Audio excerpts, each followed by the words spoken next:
Hi అండి, అందరికీ good morning. చాలామంది హెడ్ బాత్ చేసిన ఎమ్మటే జుట్టు ఆరిపోవాలని చాలా ప్రయత్నాలు చేస్తూ ఉంటారు, ఏవేవో వాడుతూ ఉంటారనమాట. అలా చేయమాకండి. స్నానం చేసిన ఎమ్మటే 10 నిమిషాలైనా సరే హెయిర్కి అయితే ఇలా క్లాత్ చుట్టుకొని అయితే ఉంచుకోండి. అలా ఉంచుకోవడం వల్ల జుట్టులో ఉన్న వాటర్ అంతా టవల్ లాక్కుంటుంది అనమాట. అప్పుడు మన హెయిర్ కొద్దిగా బాగుంటుంది.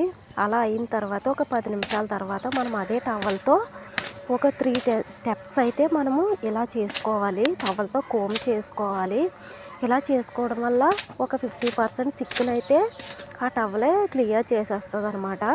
అప్పుడు మన జుట్టు అంత హెయిర్ ఫాల్ అయితే అవ్వదు. ఎప్పుడు చేసినా ఈసారి ఇలా ట్రై చేయండి. చాలామంది ఎమ్మటే జుట్టులోని దువ్వెని పెట్టేసి అయితే దువ్వేస్తూ ఉంటారు. జుట్టు ఎందుకంటే స్మూత్గా ఉంటుంది కాబట్టి ఊడిపోతూ ఉంటుంది. తడి హెయిర్ మీద చాలా బాగా ఊడిపోతూ ఉంటుంది అనమాట. మనం ఇలా చేసామనుకో వాటర్ మొత్తం పోతుంది. నేను ఎప్పుడు చేసినా ఇలాగే చేస్తాను ఫ్రెండ్స్, మీరు కూడా చేయండి. సో లైట్గా అయితే ఇంకా తడిగా ఉందని చెప్పేసి నేనైతే సగం వరకు తీసుకొని క్లిప్ పెట్టుకుందాం అనుకుంటున్నాను.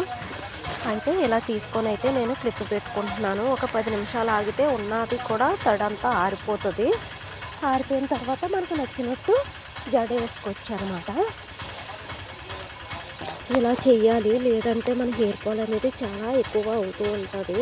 జుట్టు చాలా స్మూత్గా ఉంటుంది కాబట్టి ఊడిపోతూ ఉంటుందండి. మనం ఎంత జాగ్రత్తగా చూసుకుంటే అంత బాగా మన హెయిర్ అయితే మన జుట్టు అయితే బాగా ఉంటుంది. మా చిన్నప్పుడు అయితే మా నాయనమ్మాలు ఇలాగే చేసేవారన్నమాట. ఇప్పుడు అందరూ బిజీ అయిపోవడం వల్ల అన్ని పనులు గబగబా అయిపోవాలనుకుంటున్నారు కదా. సో ఫ్రెండ్స్, నేనైతే ఇలా క్లిప్ పెట్టుకున్నాను. 10 నిమిషాల తర్వాత మళ్ళీ మంచిగా జడ వేసుకుంటాను. సో నా జుట్టు ఎలా ఉందో కామెంట్ చేయండి ఫ్రెండ్స్, లైక్ చేయండి. ఓకే.